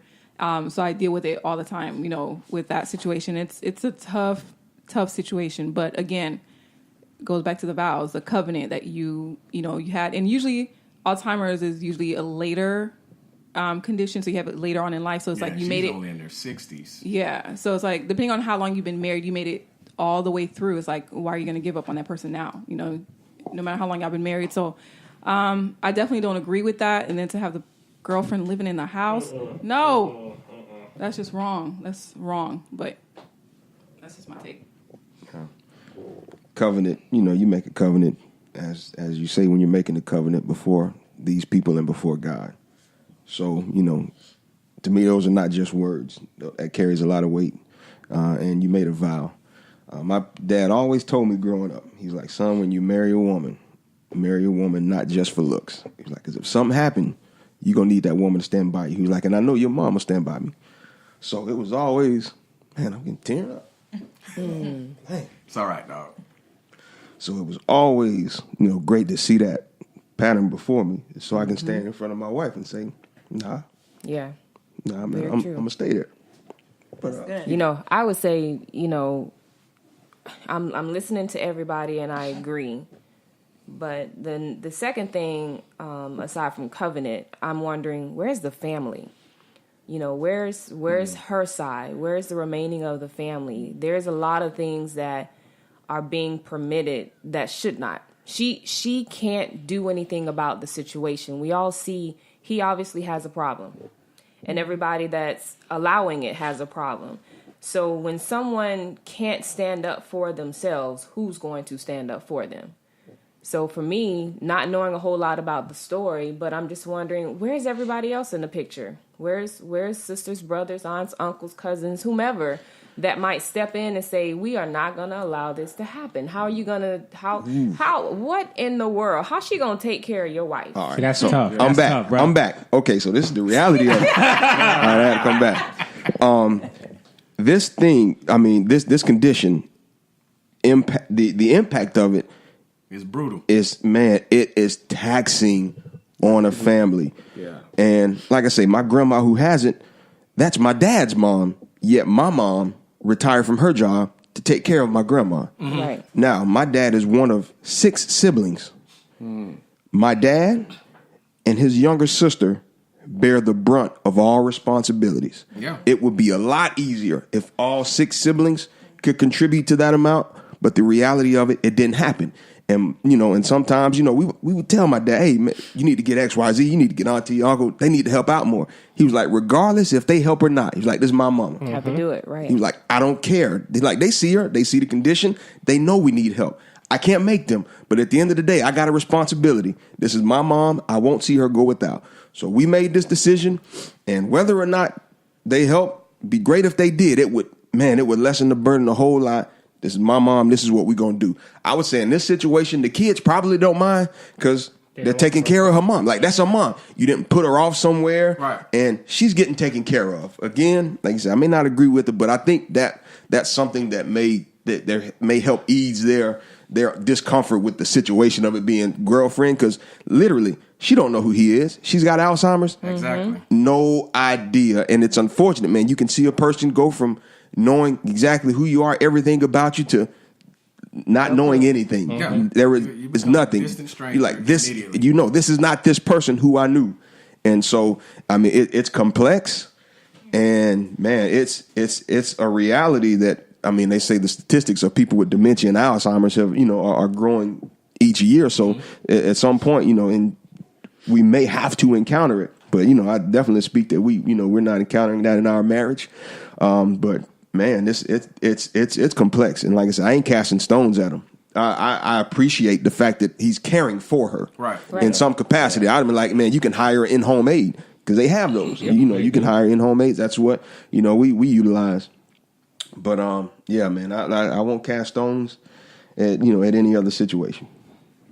Yeah, I think it's harsh though, because you can look at it in so many different ways. So, of course, he'd be looked at in a bad way if he divorced her and and moved on. So you'd have the naysayers about that. How would you do that? How can you do that? I mean, you always have to look at a situation if your shoe was in the other foot, right? If your foot was in the other shoe, I think is what I meant to say. But the thing, On the other foot. whatever, you get the point. But the thing is, what does he do? What if he doesn't have the help that he needs? What if he's not getting the help from the family? What if he's not getting help from his family? What if getting the help from the children is just not enough? What if he needed help, right? Yeah. So in needing and finding that help, he built a relationship. It's a girlfriend. And if the girlfriend is willing to come in and help the family, like, there's so many issues here that what is the one right decision? Okay, we would say the one right decision, that's your wife, based on the covenant that you have, you stand with her alone. You do it all on your own. You face it all on your own. But according to you all who have experienced this, it's a lot. Yeah. So how do you do it on your own? And if you can't do it on your own and you don't have the family there, then you reach out to someone else who becomes a girlfriend if they were willing to help. So then what? He divorces the wife to marry the girlfriend who still stays and help him take care of his ex-wife? Can you divorce somebody with Alzheimer's? Because they don't have the competency to make a call on that. Right. See, I don't know. Yeah, that was somebody that would have to be, somebody who's in that field. But so many different factors to consider. And that's why I say I'm in agreement with, especially what B was saying, is that I can't judge the guy based off of what's going on, because I don't know enough factors of the situation. I don't know if him and her were already in agreement to get divorced. And maybe they had a conversation about that, and then this started coming on, and they kind of put that to the back burner. And now she's at that position in her life to where she can't make a competent decision. And so therefore, instead of him, he might just say, look, instead of me pushing her to the side, no, I'm going to make sure that she's taken care of, because it could be a family situation. There's, in my family, like where Brian was saying, where his dad and his mom basically stepped up, and then what you say, your aunt, one of his aunts, they stepped up and decided to help. Where in my family, it's been a fight since day one. Everybody's fighting for this, that, and the other. This person will say that, oh, you ain't doing it right, you ain't taking care of her, you ain't did this, did that, and I mean it's just fighting about stupidity. So it's taxing on all levels, and I mean all levels. It could be like you said, it would be one day you walk in and it's like, hey, this, hey, I remember this, I remember that, and then a week later, I'm a 6-year-old. This person is a 6-year-old. They need to be changed. They need to be, they need play stimulation. They need all of these things, and so it's like you're on a roller coaster of just pure emotion. So, of course, I don't say, I would, standing on the outside, I would say, oh man, nah, you can't do that. You can't do that to that lady. She would stick by you, but in reality, that's not our situation. That's not my situation. That's not my call. So I can't, I'm just basing it off just seeing the way the family is put in strains when someone has Alzheimer's. It is very hard for me to make any type of judgment call when it comes to what that family decided to do to take care of that family, take care of that particular person. I don't care if it's a girlfriend. I don't care if he went and got a boyfriend. If they decided to stick it out and make it, that's not my call. I can't make that judge. Right. I can't make that judgment call. This is no person has the right to judge anybody on any situation. You are not Jesus. You're not the Lord. Right. But there are options.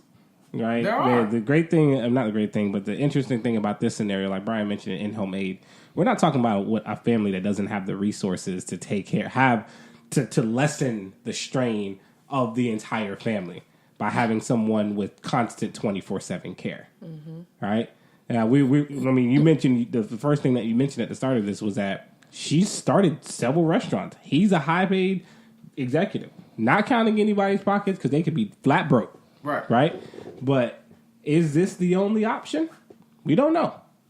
That's why, I think it's important that we take a stand on what we believe in, but we, like everyone else has been saying, we take the opportunity to say, look, I'm not in your situation, though.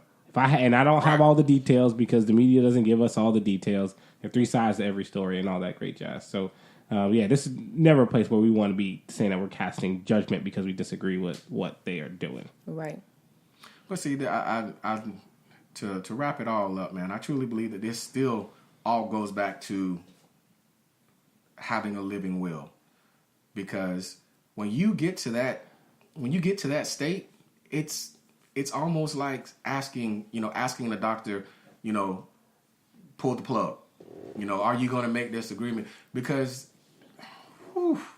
being on the hospital bed and having Alzheimer's, to me, are,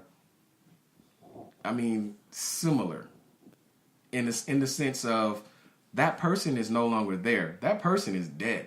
Well, there's stages, right? So no, there's stages. When you start, but you're talking about when you get to that, is when it's first. You start you have memory you're problems. Going in and out, basically. You'll go in and out. When you get full on Alzheimer's, you're no longer that person. You're now just as we say, you're just a flesh suit at that point. You there's nothing there, because you'll speak, and when I say nothing there, meaning that there's a soul and there's interaction that you can have with this person, but the person that you knew and that you grew up with, that person is no longer there at all.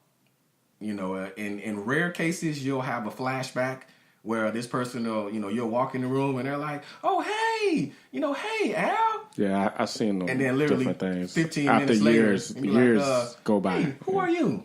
Yeah. Oh, okay, nice. But, you know, so when it pertains to being married to that person, I think that's something that definitely needs to be discussed to where, you know, I don't want you to bear the brunt of this. We're married to each other, but as your spouse, I don't want your quality of life to be shut down because now you can't leave the house because as an adult, I may not be there mentally. I know how to open the door. Like I think at one point, even at my mom's house, when she was watching my grandma, my mom, she couldn't really go use the bathroom. She couldn't do anything really because my grandma knew how to unlock a door. And one time she just walked out. And she, you know, my mom, she doesn't have the, you know, she doesn't have the capability to go running. Mm-hmm. You know, she's got some strong knees right now. Yeah. And so, you know, it's that's a huge burden that a lot of us we don't think about because you for us especially, you look at it and you be like, yeah, it's for better or worse, you know, for sickness and in health. And so what happens when you get so detrimentally sick that you're no longer that person anymore?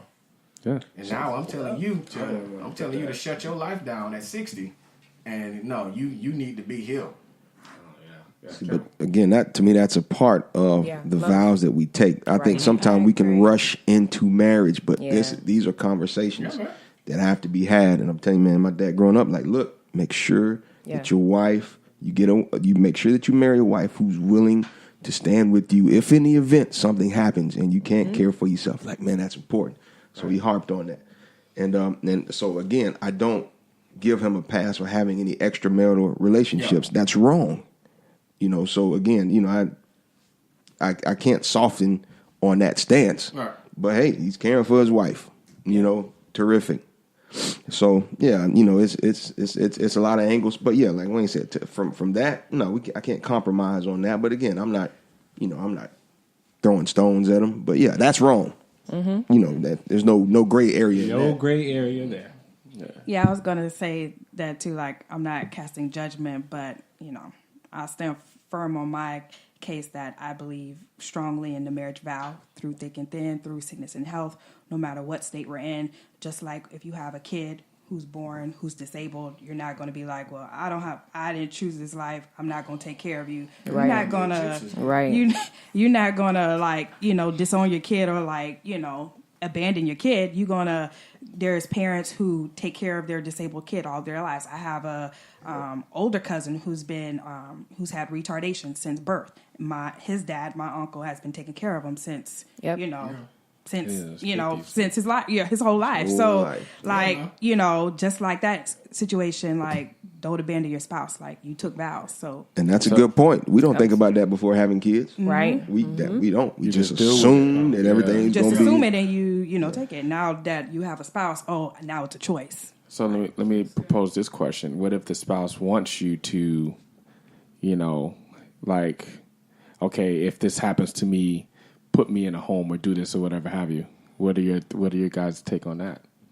Well, I mean, that's all in conversation. Whether or not you all come into agreement. And the vow is through thick and thin, right? But now, listen, I get you on the thick and thin, but I want you to put me in a home and just make sure I'm good. Because I don't want to be a burden to you. I don't want to be a burden to you. But the other spouse is like, no, I took a vow to take care of you. That's right. Like, you know what? Hey man, I think that's case by case. If you're in that type of relationship where y'all have communicated thoroughly to each other, and you have made it very, very clear to each other that, look, I understand that you love me. I know that what you're doing is not because, you know, that's what you want to do. I'm asking you to do this for me. Yeah. And, you know what I mean? That's the kind of stuff that you got to put in writing, though.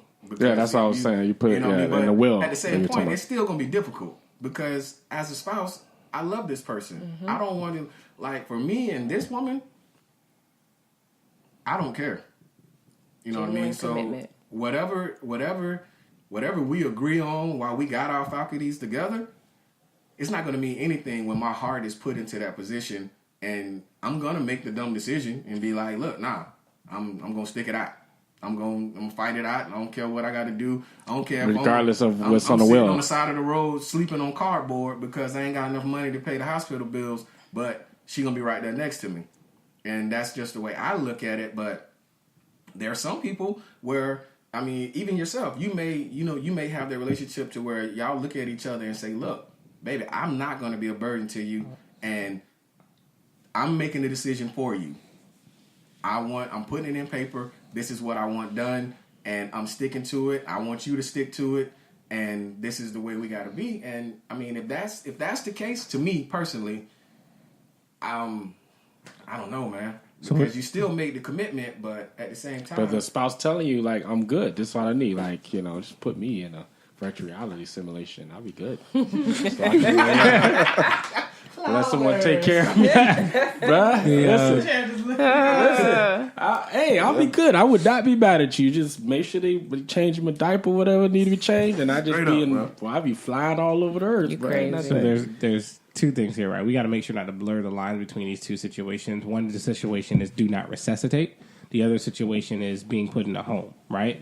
Because you are still alive. Even though the person is technically dead in their mind, Alzheimer's, that person is still alive. Right. So your living will is going to be for your do not resuscitate. If a person is still alive, you still have a commitment to that person. Second thing, like Brian said earlier, that commitment that we made wasn't to our spouse. Right? So my spouse does not get to tell me, Bring it home, no, bring it home. don't, you can't, let me alone, I'm going to be good. I didn't make this commitment to you. Right. I made this commitment to the Lord. Cause I have a wife right now, y'all already know, trying to take care of her is sometimes the most difficult thing in the world because she try to fight you on every end. But I didn't make the commitment for her response to say, thank you, babe, or go through those scenarios. I made the response, if I see something that's going on, I'm going to try to be there for you. I'm going to try to care for you because God's pleased with what I do. Now, whether or not in the process, you will get the overflow. So you're going to be happy regardless. If I do decide to put you in a home, that's not abdicating my responsibility to say, I'm just going to go to work every day and live my life. Mm-hmm. No, I'm probably going to sleep in that home. Right. I'm going to be right there next to you, or I'm going to ensure that you get the best out. I'm going to get the, the detailed reports. I'm not going to just say, I cannot personally wash my hands of the situation of my spouse, because at the end of the day, and this is just me, nobody can take care of you as well as I can. Mm-hmm. And I don't care. Right. Like, you can have all the medical profession all you want to. I was there every time. I didn't witness it firsthand. I talked to my mom every day when she dealt with my dad in the hospital. And I went to see my dad in the hospital, and my dad would tell every single nurse or whatever, he's like, look, whatever y'all gonna tell me to do, that's fine. You just got to make sure she approve it first. Because she's not just going to let you, here's the medical professional, just go, no. Explain to me in detail. Give me all this stuff. Let us make an informed decision. Because at times, my dad just wanted to just not worry about stuff, but it was my mom who was pushing, right? Yeah, right. And I'm thankful for that because, again, he got the best quality care because of her push, not because, my dad, and y'all knew my dad to a certain degree. He was very laid back, right? Just very I'm straight. I'll be all right. No, not my mom. You're not going to be straight. Nope. Doctor, what? Oh, give me the, you know what I mean? So I made that commitment to God, and I will keep that commitment to God, despite what my spouse feels. Yep, I agree. I totally agree. Got no backlash, huh? Nobody has a counter opinion, huh? Can't come back, God. But see, okay. You can't fight God, buddy. No, listen. It's a commitment to God. I get it. It's a commitment to God that you're going to be there through thick or thin, right? Sickness or health, right? The thing that I guess I'm having trouble with, if the spouse in their sensible mind say, listen, when we get to this stage, I don't want that for you. I don't want you to deal with that. If we get to this stage, this is what I'm asking for you to do. Mm-hmm. That's a vow that you two agree on. I don't think that's a conflict with God. Well, that's a decision that I have to make, though. Mm-hmm. Like, I have to say, yes, babe. That's what I'm saying. That's what I'm saying. If y'all agree, I want that. I want that for you, and I'm going to agree. See, you can look at, for instance, when we're talking about Alzheimer's, you can look at that as death.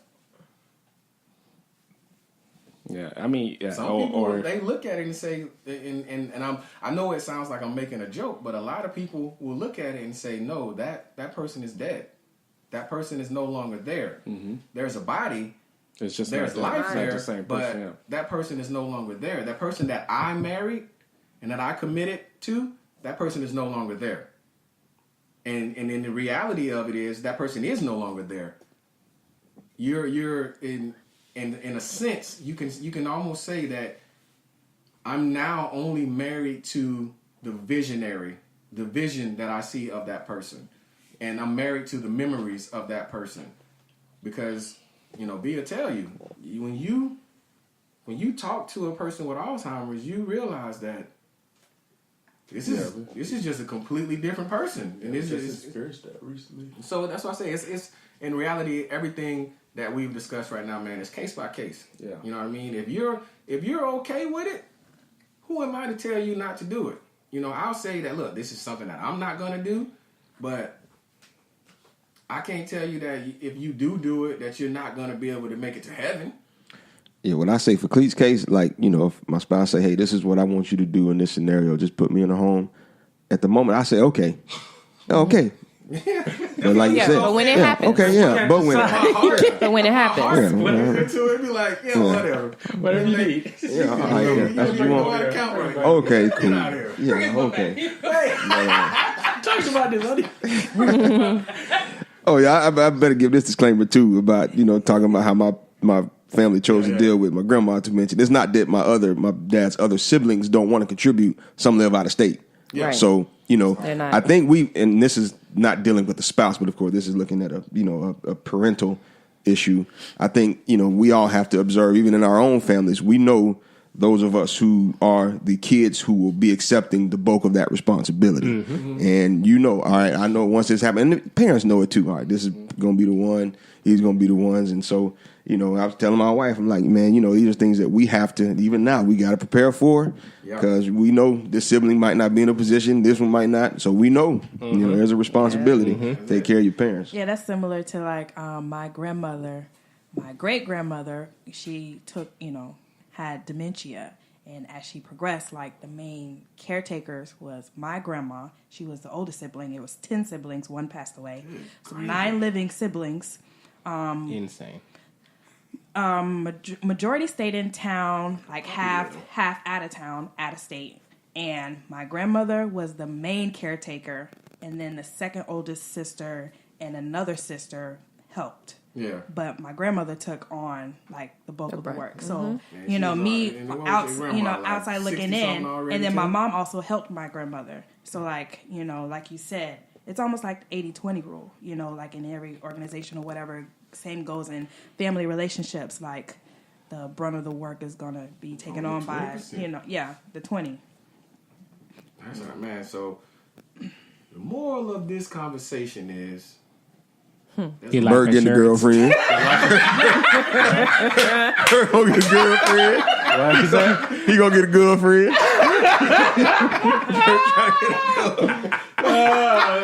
Hey man, I speak health of everybody in this room. Absolutely, man. I love, like I said, I love when we all get together, because these are definitely conversations that we should all be having, and big facts. Not enough of us have them. Correct. We're not talking about life insurance. We're not talking about wills. The living wills. We're not talking about wills, period. And you know what I mean? Life is good, but life is gonna end. Every one of us have a certain date on the day that we're gonna leave this earth. We just, and I hope from this conversation we don't wait until we're gone and leave the remaining people that we've left behind trying to scramble and figure out what to do to make sure that we can go on home the right way. Mm-hmm. So hopefully y'all got some information, you got some clarification, and you got some motivation to go do what you need to do, man. Take care of your family, and make sure you leave something. The biggest transfer of wealth that you could possibly give to your family is a life insurance policy.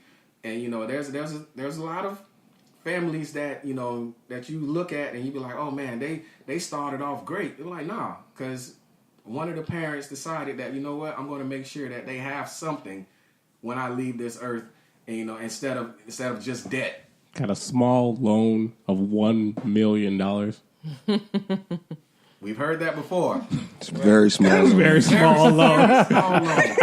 But all of that is, you know, I mean, that could be your child's testimony. Exactly. That my dad left me a small loan of $1 million. So take from that what you want and run with it. So for me, your host Albert, my beautiful wife Adrian, my boy Diddy Rowe, aka Brian, Merlot, Miss Kim, Cleet the Geek, my boy G Dub, Get life insurance. The lovely Zena Sabrina. Say your confession. We out.